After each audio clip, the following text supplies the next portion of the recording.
अस्सलाम वालेकुम। मैं हूं अख्तर अब्बासी और आप देख रहे हैं वर्ल्ड स्पोर्ट्स।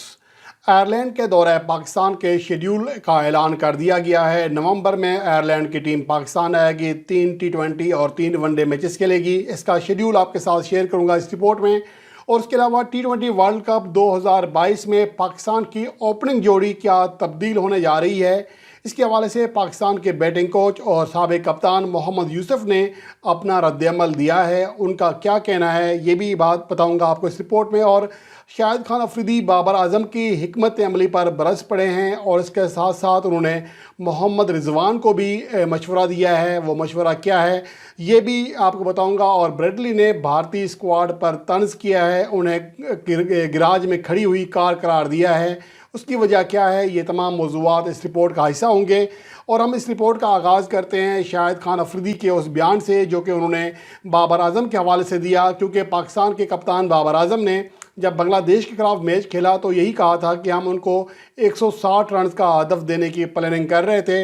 इसके ऊपर शाहिद खान अफरीदी ने भरपूर रद्दअमल दिया। उनका कहना था कि जब आप एवरेज लेवल की सोच रखोगे तो फिर आपके लिए मुश्किलात ही मुश्किलात होंगी। अगर आप बांग्लादेश की टीम को पहले बैटिंग करते हुए सिर्फ 160 रन का टारगेट देने का सोच रहे हो तो फिर समझें कि बड़ी टीमों के खिलाफ आप क्या आपकी सोच होगी। ये दिफाई हिकमत अमली है, इस सोच से बाहर निकलना होगा। ये कहना था शाहिद खान अफरीदी का। उनका ये भी कहना है कि जब आप सख्त अल्फाज बोलते हो या बड़े दावे करते हो या ये भी करते हो कि हम 200 रन का टारगेट या स्कोर देने की कोशिश करेंगे तो हरीफ टीमों के ऊपर दबाव आ जाता है और इसका वो असर लेते हैं। लेकिन अगर आपकी सोच यही होगी कि वो 160 रन का टारगेट सेट करना चाह रहे थे हरीफ टीम के लिए, तो इसे यकीनी तौर पर आपकी जो दिफाई हिकमत अमली है या फिर आपकी कमज़ोरी है वो हरीफ टीम के ऊपर वाज़े हो जाएगी और उसका वो फ़ायदा उठाएंगे। ये शाहिद खान अफरीदी का कहना है। और मुझे लगता है कि किसी हद तक बाबर आजम जो है हालिया अरसे में दिफाई खेल खेलते हुए दिखाई दे रहे हैं। पाकिस्तान की टीम भी दिफाई हिकमत अमली इख्तियार कर रही है। गो के बाबर आजम और रिजवान का जो रन्स है या एवरेज है वो दुनिया में सबसे आगे है। बतौर ओपनर सबसे ज़्यादा ओपनिंग सेंचुरी शरारतें कायम कर चुके हैं। लेकिन रन्स बनाने की रफ्तार जो है गो के हम इसको इस अंदाज में देख सकते हैं कि चूँकि उनकी एवरेज ज़्यादा है और पाकिस्तान की जो बैटिंग लाइन है डिपेंड कर रही है रिजवान के ऊपर और बाबर आजम के ऊपर, इसलिए उन्हें कदरे मार्जिन दे सकते हैं अगर वो कम स्ट्राइक रेट से भी रन्स बनाते हैं। शुरू के 8-10 ओवर में अगर ज़्यादा रन्स नहीं भी बनते लेकिन विकेट नहीं गिरती तो इसका पाकिस्तान टीम अगले 10 ओवर्स में फ़ायदा उठा सकती है। लेकिन जो पाकिस्तान के मिडिल ऑर्डर बैट्समैन हैं उनकी जानिब से भी रन्स नहीं हो रहे। ना सिर्फ रन्स नहीं हो रहे बल्कि तेज़ी से रन्स बनाने में भी नाकाम है। 5-6 गेंदें खेलने के बाद हर ओवर के बाद या 2 ओवर के बाद पाकिस्तान की विकेट गिर रही होती है। तो इसकी वजह से पाकिस्तान टीम दिफाई हिकमत अमली इख्तियार करती है। और अगर दूसरी जानिब देखा जाए रिजवान की ये जो बैटिंग लाइन है बैटिंग है इसके हवाले से शाहिद खान अफरीदी ने उन्हें मशवरा दिया कि वो जिस अंदाज में बैटिंग कर रहे हैं वो इसको जारी रखें। दूसरों के जो बातें हैं उन पर कान ना धरें, अपनी सुने, किसी की ना सुने। मतलब ये कि वो रिजवान की बैटिंग से उनकी कारकर्दगी से मुतमईन है और उनका कहना यही था कि वो इस तरह अपनी कारकर्दगी को आगे बढ़ाएं। और उसके अलावा T20 वर्ल्ड कप 2022 में क्या पाकिस्तान की ओपनिंग जोड़ी यानी कि बाबर आजम और रिजवान को चेंज किया जा रहा है? क्या शान मसूद को या फिर फ़खर जमान को लाया जाएगा अगर वो उनको जो रिज़र्व प्लेयर हैं उनमें से अगर तब्दील करके मेन स्क्वाड में शामिल किया जाता है? तो इसके हवाले से सोशल मीडिया पर चहम गोयां हो रही हैं। कुछ लोग तो हर रोज़ शर्जील खान को टीम में वापस भी लाते हैं और फ़खर जमान को बाहर भी करते हैं। तो मेरे ख्याल में शर्जील खान का तो चांस फ़िलहाल दिखाई नहीं दे रहा। अलबत्ता अगर फ़खर जमान के हवाले से बात करें फ़िलहाल तो उनका जो रिहेबिलिटेशन प्रोग्राम है वो भी मुकम्मल नहीं हुआ। हो सकता है कि वो T20 वर्ल्ड कप 2022 का जो कम अज़ कम इब्तदाई हिस्सा है वो ना खेल सकें क्योंकि मेन स्क्वाड में वैसे भी नहीं है।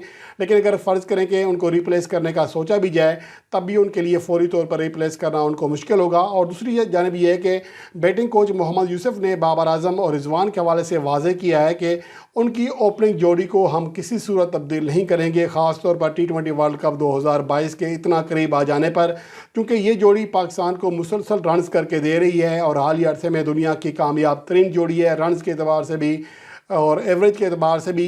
तो इस लिहाज से उनका ये कहना था कि उन्होंने दो टोक बात की है कि इसके हवाले से अब जो चहम गोएँ हैं वो ख़त्म हो जानी चाहिए कि यही ओपनिंग जोड़ी ना सिर्फ न्यूजीलैंड के ख़िलाफ़ फाइनल मैच में बल्कि आइंदा आने वाले जो T20 वर्ल्ड कप 2022 है उसमें भी यही जोड़ी बैटिंग करते हुए दिखाई देगी। पाकिस्तान की इनिंग्स का आगाज़ यही जोड़ी क्या करेगी।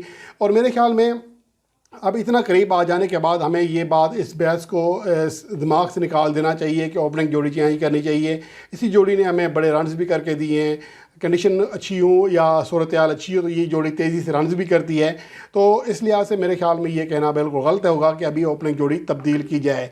और उसके अलावा बात करेंगे ब्रेटली की, जिन्होंने भारतीय स्क्वाड के ऊपर तंज की है। उनका कहना है कि भारत के स्क्वाड में उमरान मलिक का ना होना उनके लिए बहुत बड़ा सरप्राइजिंग है, क्योंकि उमरान मलिक की जिस अंदाज में उनकी रफ्तार है, जिस तरह वो बॉलिंग कराते हैं, उनकी ज़रूरत थी। इस 12वीं कंडीशन में उनको लाजमी तौर पर टीम का हिस्सा होना चाहिए था।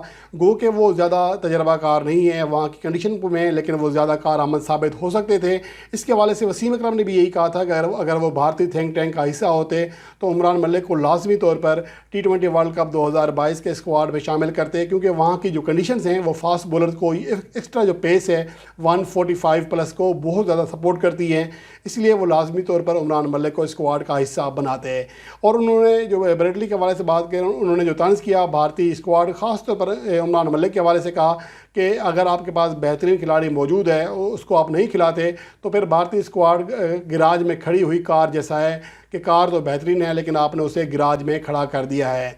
इसके अलावा और भारतीय टीम को एक और बड़ा धचका लगा है। उनके एक और खिलाड़ी T20 वर्ल्ड कप 2022 से बाहर हो गए हैं। इससे पहले उनके दो खिलाड़ी जसप्रीत बुमराह और ऑलराउंडर रविंद्र जडेजा भी टूर्नामेंट से बाहर हो चुके हैं। और अब उनके फास्ट बॉलर दीपक चहर भी इंजरी की वजह से T20 वर्ल्ड कप से बाहर हो चुके हैं, जो कि भारत के लिए बहुत बड़ा धचका है।